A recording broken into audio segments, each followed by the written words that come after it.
Olá, senhoras e senhores, tudo bem? Hoje eu vim aqui gravar mais um vídeo sobre aquela metodologia que a gente tanto gosta, Price Action, Allbrooks. Você gosta dessa metodologia? Você usa Price Action? Então hoje eu vim gravar um vídeo respondendo as maiores e melhores dúvidas que vocês têm sobre Price Action. Então não se esqueça de deixar o seu like, compartilhe esse vídeo com seus amigos e vai anotando as suas dúvidas que eu vou voltar lá nos comentários e responder vocês, tá bom? Então bora pro vídeo.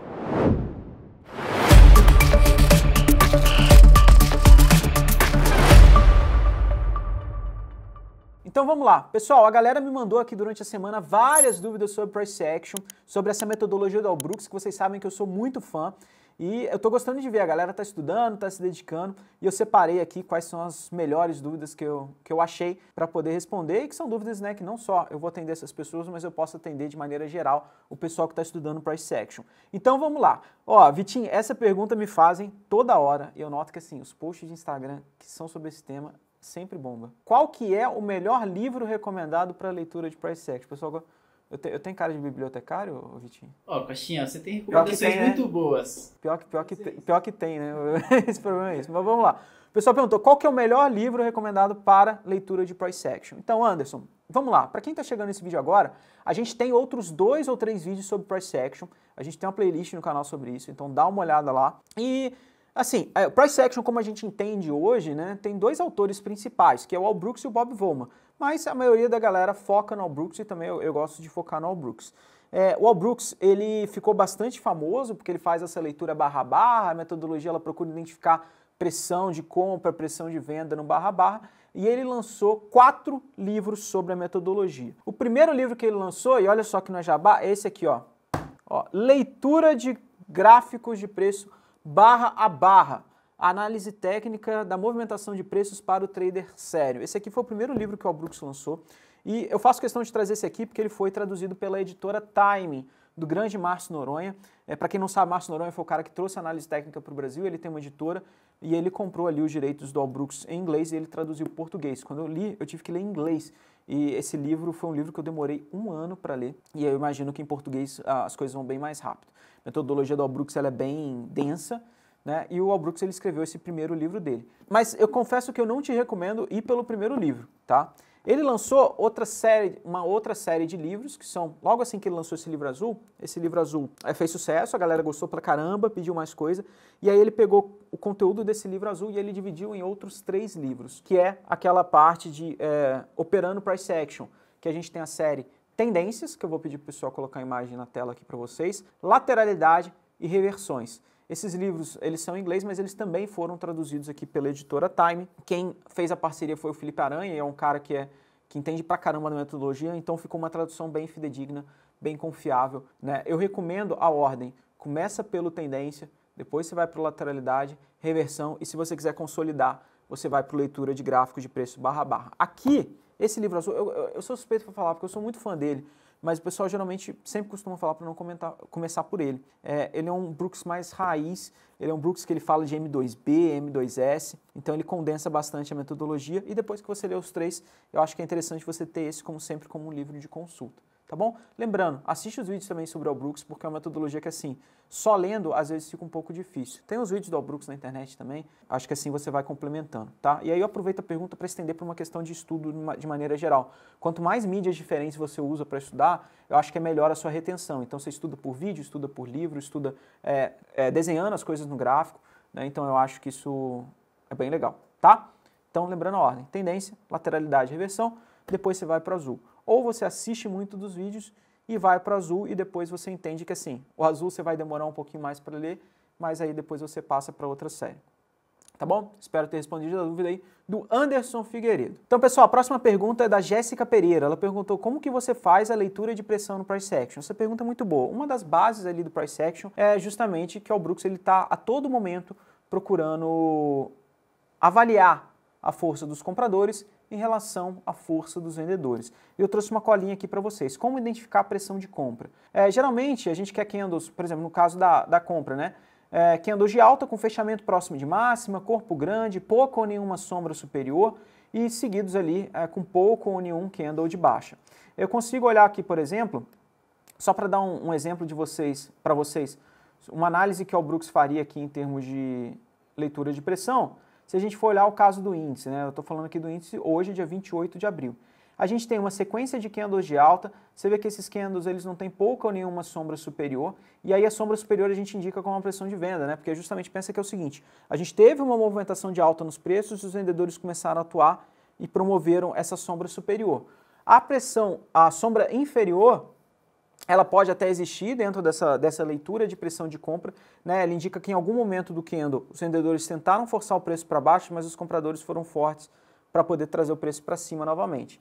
De preferência, as sombras inferiores é melhor até não ter, na verdade, né? Porque se em algum momento a gente formou uma sombra inferior, quer dizer que em algum momento os vendedores foram dominantes, mas de maneira geral é isso, tá? Então quando a gente tem esses candles grandes na ponta de compra, quando a gente tem um movimento que a gente tem, por exemplo, poucos candles na posição contrária, por exemplo, a gente vai observando que a gente tem um aumento da pressão compradora. Uma outra coisa que eu gosto de observar, para observar a pressão de compra dentro de uma leitura no barra-barra, é também a formação das mínimas. Então, conforme a gente vai tendo mínimas mais altas que as anteriores, eu encaro isso como os compradores eles estão ganhando força, porque os vendedores não estão conseguindo provocar rompimento de mínimas anteriores, né? E é isso, rompimento de máximas em sequência, mínimas em sequência, tudo isso para mim é indicativo de uma pressão de compra. Toma um pouquinho de cuidado, porque às vezes a gente fica na leitura barra-barra e às vezes você fica muito preso ali em um ou dois candles, é interessante avaliar qual o contexto de tendência que a gente está, mas a minha dica é essa, observa como que está a progressão de mínimas, progressão de máximas, como que está a disposição dos candles de alta em relação aos candles de queda e como que está a disposição também das sombras superiores e inferiores dentro do movimento que você está analisando. Agora, vamos para a pressão de venda. No caso da pressão de venda, é de forma análoga à pressão de compra. Então a gente só vai trocar a ótica que a gente está olhando. No caso, eu quero ter barras vendedoras que tenham corpos grandes, né? Então se a gente tem o corpo da barra grande, significa que os vendedores provocaram um grande deslocamento de preço. Eu espero que tenha pouca ou nenhuma sombra inferior. A sombra inferior é um indicativo de pressão de compra, né? Então, por exemplo, você teve o candle fazendo um movimento de queda e de repente os compradores provocaram um movimento de alta. Essa diferença da mínima do candle é justamente a formação da sombra inferior. Eu quero ver um movimento que ele tenha sequência, então uma sequência de barras de queda, pouca ou nenhuma barra de compra no meio do caminho e que se ela for aparecer, que ela seja pequena. Isso para mim é a indicação de um movimento ali que a gente tem uma pressão de venda acontecendo. E também a progressão de máximas e mínimas. Máximas cada vez mais baixas que as anteriores e mínimas cada vez mais baixas que as anteriores. No mesmo exemplo do índice, logo na sequência daquele movimento de alta que a gente citou, a gente teve um aumento de pressão de venda que fez uma volta em V. Então você vê que, olha só, e é interessante, né, ver essa transição. Então os compradores foram ganhando força, aos poucos eles vão perdendo força, os vendedores vão voltando a ganhar força. A gente teve aqui, por exemplo, um candle de indecisão sendo formado, logo na sequência a gente teve 2 candles de queda, então o aumento da presença de candles de queda, num movimento que a gente não tinha até então candles de queda, a gente começou a acelerar para baixo, lateralizou, voltamos a acelerar mais uma sequência ali de 3 candles anteriores, você vê que esses candles fecham próximo da mínima, né? Então, indicativo de pressão de venda, candles fechando próximo da mínima, indicativo de pressão de compra, candles fechando próximo da máxima. E aí você vê esse deslocamento de preço. É assim que eu vou fazendo a leitura. Dentro de um movimento também, eu vou observando se a pressão de venda está aumentando, também pela progressão de máximas. O preço está conseguindo romper máximas anteriores? Se ele não tiver e estiver formando máximas mais baixas que as anteriores, isso para mim é um indicativo de pressão de venda, né? Então a gente vai lendo no detalhe. É muito importante, obviamente, a gente entender o contexto no qual a gente está inserido, mas a gente vai olhando no detalhe essas máximas, mínimas, essa relação entre as barras e aí a gente consegue ter um aumento de sensibilidade, até mesmo eu diria, sobre a pressão de compra e pressão de venda. O Rafael Lima perguntou para a gente, queria saber o que o Walbrooks usa para determinar o alvo de uma operação. Olha, pelo que eu já estudei na metodologia dele, tem bastante coisa, tá? Às vezes você pode usar a própria medida de risco, tá? Então, por exemplo, para o Walbrooks é engraçado, porque scalp para ele não quer dizer que é necessariamente um trade curto, quer dizer que é um trade que é um 1 para 1 do seu risco. Swing trade para ele são todos os trades que são mais do que 1 para 1 do seu risco. Vai depender muito do ciclo de mercado que você está operando, né? Às vezes você pode fazer micro scalps, então se você for olhar na internet tem vídeos do Walbrooks operando gráficos de 30 segundos e fazendo micro scalps, saindo na máxima da barra anterior, na mínima da barra anterior, etc. E tem vezes que a gente está num ciclo de mercado que é favorável, por exemplo, para ele alongar operações. De maneira geral, você pode definir pelo risco e ele também tem um conceito dele muito legal que é o Measured Move, que é basicamente um movimento medido. A gente, por exemplo, usa projeções de Fibonacci, correto? O Walbrooks, no caso, ele não usa projeções de Fibonacci. O que o Brooks observa no máximo ele é os 50% do movimento. Mas ele faz movimentos medidos, né? Então ele pega um determinado movimento e projeta esse movimento, por exemplo, de um topo a fundo, alguma coisa assim, ele pode projetar esse movimento, eu já vi ele fazendo isso, para poder determinar o alvo de uma operação. E outra coisa que ele usa também para projetar é justamente suportes e resistências, né? Regiões ali que os compradores e vendedores atuaram anteriormente. Beleza? Então, determinação de alvo seria assim, é bem amplo, então ele não bate o martelo de que tem que ser assim ou tem que ser assado. Né? Depende muito do contexto no qual você está inserido. A outra pergunta vem do Gustavo Grant, que ele perguntou, Costinha, minha dúvida é de qual a importância das insides e outsides bars dentro do método. Como se dá a tomada de decisão e interpretação dos padrões IOI, né, ou IOI, ou IO, que é o OIO, ou etc. Tá. Só para contextualizar, o pessoal que o Gustavo aí, parece que está entendendo bem de Brooks. Para o pessoal que não conhece, a gente tem dois conceitos ali importantes, né? A gente tem o conceito de inside bar, que a gente estuda na análise técnica tradicional também, então é um candle que tem uma máxima menor do que a máxima anterior e uma mínima maior do que a mínima anterior, ou seja, um candle que está dentro de outro candle. E a gente tem o outside bar, né? Ou seja, a barra que tem a máxima acima da anterior e a mínima abaixo da anterior. Então pensa que você tem um candle pequenininho e você tem um candle grandão que ele está cobrindo aquele candle anterior. E o Al Brooks, ele interpreta esses candles dentro da metodologia dele e ele dá alguns nomes específicos, porque fica até engraçado, né? Porque ele fala IOI, OIO, OO, II, então... O Vitinho já tá rindo ali. Foi complicado, hein, Coxinha? O Vitinho já tá esboçando um sorriso. O sorriso não precisa falar, né? Ai. Já é o sorriso, pô. Brincadeiras à parte, é engraçado, mas ele usa essas nomenclaturas, assim, na metodologia, ele vai avaliando ali barra a barra. E aí o Gustavo perguntou, né, qual que é a importância disso dentro do método. Tá. Primeira coisa que é o seguinte, vamos pensar...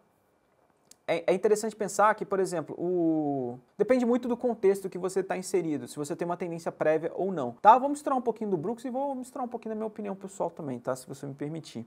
Quando a gente olha os inside bars, quando eles aparecem em sequência, na minha visão a gente tem uma interrupção de tendência. Tá?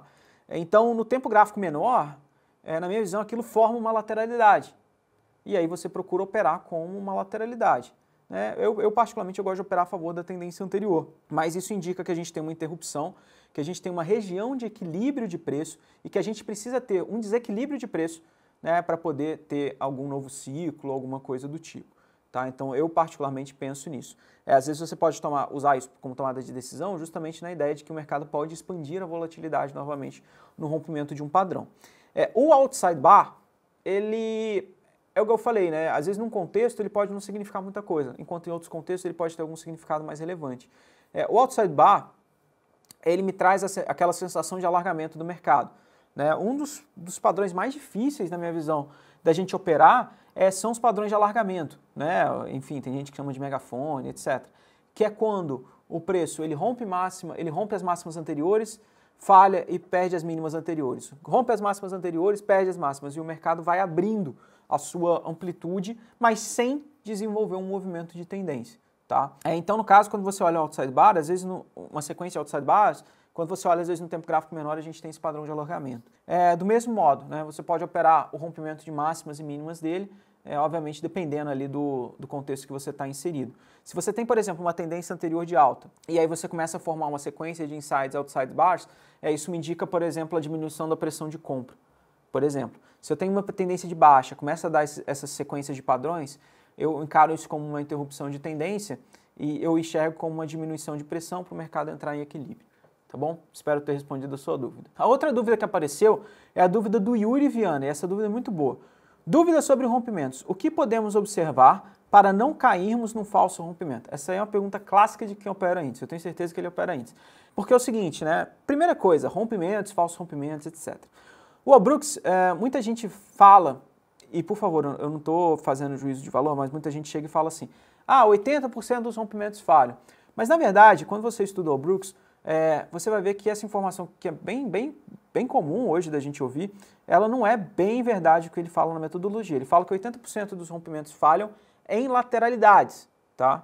Assim como a maioria das reversões de tendência falham. Se você for ler na metodologia, ele fala isso. E isso é um ponto muito importante, porque rompimentos em lateralidade, ele acredita que tem uma maior probabilidade de falhar. Rompimentos em tendência.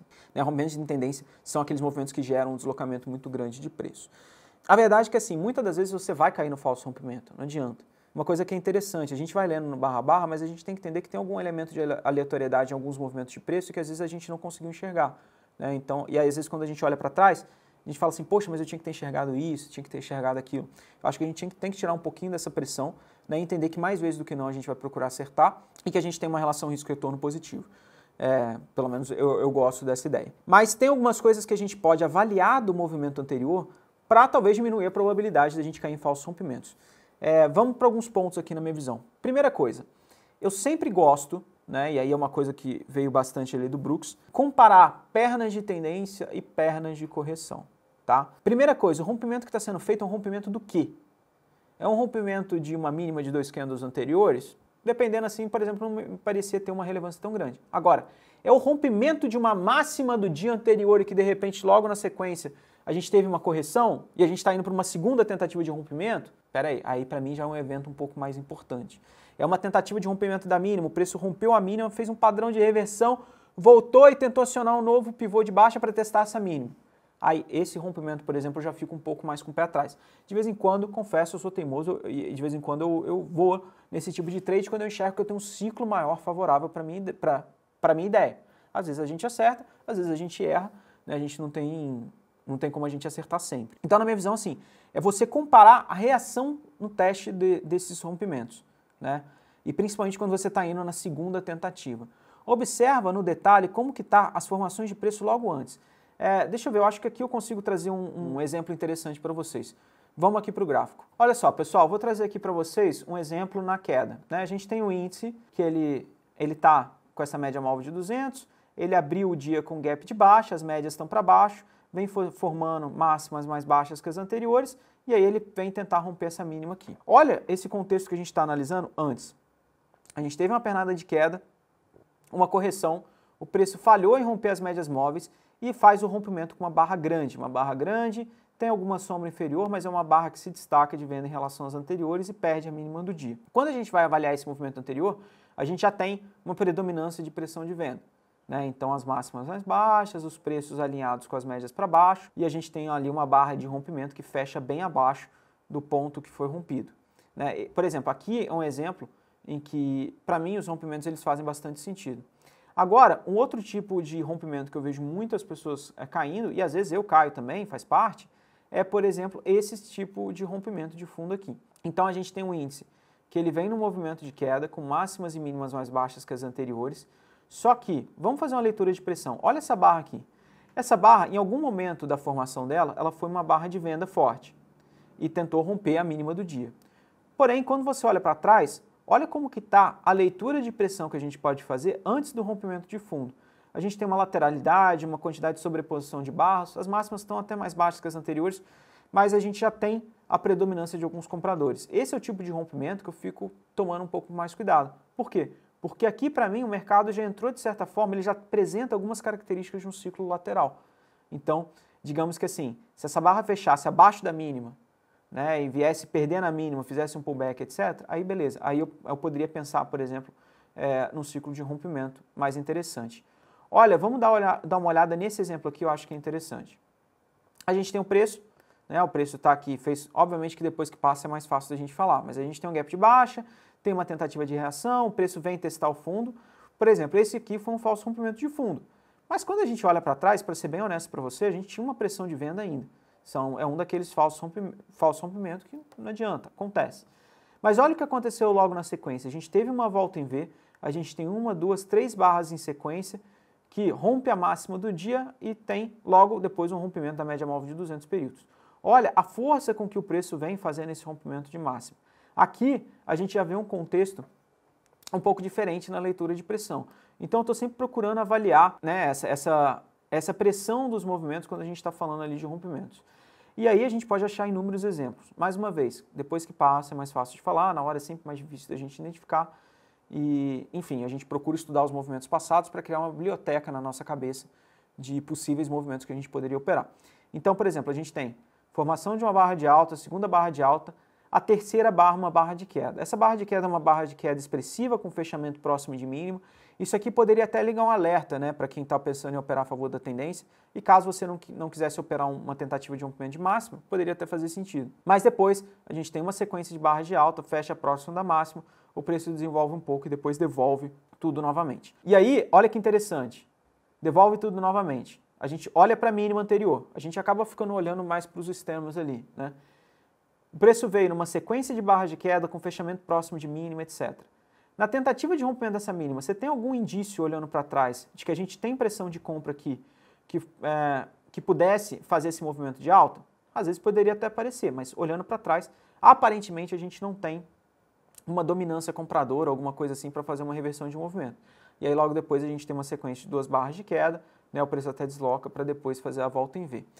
Então, de maneira geral, na minha visão, observe o comportamento das barras logo antes do rompimento. Tá? E aí a leitura de pressão que eu comentei anteriormente nesse vídeo, eu acredito que pode te ajudar. Em alguns momentos não adianta, você vai ser pego em falsos rompimentos. Outra coisa importante, observe também que tipo de rompimento você está falando. É um rompimento de máxima, um rompimento de mínima, um rompimento de fechamento anterior? Você pode operar a favor desses rompimentos, mas olha o contexto que foi construído atrás. Você acha que faz sentido? Tem um ciclo interessante, a gente tem um movimento maior interessante?